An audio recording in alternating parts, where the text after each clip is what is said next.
எடப்பாடியோட பிரச்சாரத்துல எடப்பாடியோட பிரச்சாரம் பண்ண போற இடத்துல தமிழக வெற்றி கழகத்தோட கொடியை வச்சு பயன்படுத்துறாங்க.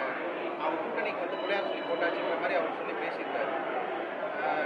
இந்த கூட்டணி எதிர்பார்த்து அவர் காத்துட்டு நம்ம அழைப்பு மறைமுகமா விடுக்கிறாருன்னு நினைக்கிறீங்களா? இல்ல அதிமுகன்றது மிகப்பெரும் பலமா இந்த கட்சியா இருந்துச்சு.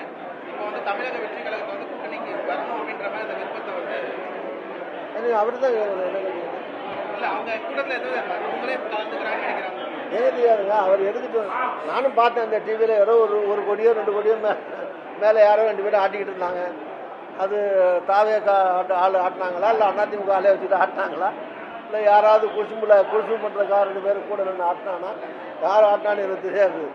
அதனால அதுக்கு அவர் கட்சியினுடைய பொதுச் செயலாளருக்கு கமெண்டோ அதுக்கு பதிலாக சொல்லியிருந்தாருன்னா விமர்சனம் பண்ணியிருந்தாருன்னா என்ன நோக்கத்தில் அவர் பண்ணார்னு எனக்கு அப்படி தெரியாது. அவர் தான் கேட்கணும். காங்கிரஸ் கூட்டத்தையும் தலைவர் அப்படியா?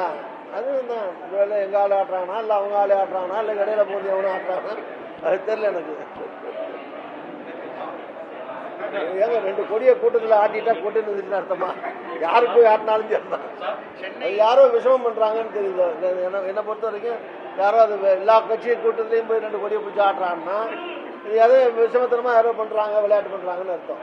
இப்ப கரூர் பேர சம்பவத்துல ஒரு விசாரணை ஆணையம் அமைச்சிருக்காங்க, விசாரணை ஆணையம். அந்த விசாரணை ஆணையம் ஏற்கனவே தூத்துக்குடி சம்பவத்திலேயே அவங்க தான் இருந்தாங்க. அதுலாம் யாரும் தண்டிக்கப்பட்டிருக்காங்க. இப்ப இது விசாரணை அறிக்கை கொடுத்து என்ன ஆகப்படுது? இல்ல அதுக்காக விசாரிக்காம இருக்க முடியுமா? ஒரு விசாரணை கமிஷன்ல நடந்ததில் என்னென்ன நடவடிக்கை எடுத்திருக்காங்கிறத அரசு சார்பில் தான் வேலை கணக்கு தெரியாது. என்ன நடந்தாங்க, என்ன தீர்ப்பு வந்துச்சு, நான் முழுமையாக தீர்ப்பை படிக்கல அல்லது அதில் அரசுடைய நடவடிக்கை என்னங்கிறது ஏதாவது நடவடிக்கை எடுத்திருப்பாங்க. ஒன்றுமே எடுக்காமல் எதுக்கு விசாரணை போட்டிருப்பாங்க. இப்போ போட்டிருக்கிற விசாரணை கமிஷன் ரிப்போர்ட் வந்த பிறகு அதனுடைய என்ன மேல் நடவடிக்கை எடுக்கணுமோ அதை கண்டிப்பாக முதலமைச்சர் எடுப்பார்னு நம்புகிறேன். அதனால் அது ரெண்டையும் ஒன்றில் நடக்கலைங்கிறதுனால இன்னொரு விசாரணையே நடக்கூடாதுன்னு சொல்ல முடியாது. ராகுலுக்கும் தலைவர் விஜய்க்கும் தொலைபேசி மூலம் தொடர்பு ஏங்க ஒரு அகில இந்திய தேர்வு உலக அளவில் பல தலைவர்களோட பேசிட்டு இருக்காரு. இந்தியாவிலையும் பல தலைவர்களோட பேசக்கூடியவர், தமிழ்நாட்டிலையும் பல தலைவர்கிட்ட பேசலாம். என்ன இது ஒரு யார்கிட்டையும் பேசக்கூடாதுன்னு ஏதாவது பத்தியமா இருக்கு, இல்லை முறப்பாடா இருக்கு? ஒரு அகில இந்திய தலைவர் யார்கிட்ட வேணாலும் பேசலாம். அதுக்கும் கூட்டணிக்கு என்ன சம்பந்தம் இருக்கு?